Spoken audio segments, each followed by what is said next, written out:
Magandang gabi po, Mayor. Nena, may mga bisita tayo. Bigyan mo ng mga toalya, ha? Mayor, ang laki po pala ng bahay niyo. Ako, okay, mahihiya dito, Bilat room. Ba, yung mga toalya. Walya. Po yung bahay niyo po. Ay, salamat po. Gugutom ka na ba? Malamang. Oh, dito muna kayo, Habay na asikaso ko yung permanenteng matitira ninyong mga nabiktima sa trahedya ng Palangga. Salamat po, Mayor.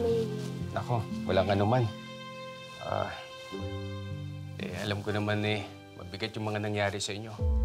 At isa pa, unfair yung kuyugin kayo ni Kapitana. Napansin ko, bakit pa galit na galit sa iyo yun?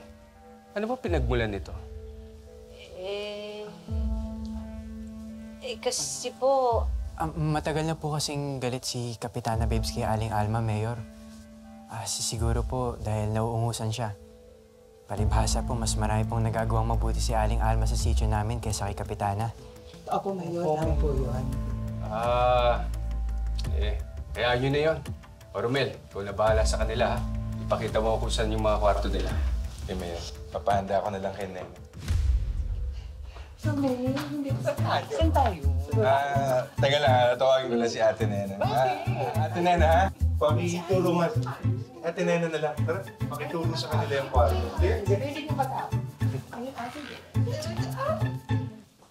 Salamat din sa inyo, ha. Hindi niyo kami sinisilbigasan ng isa Palangga.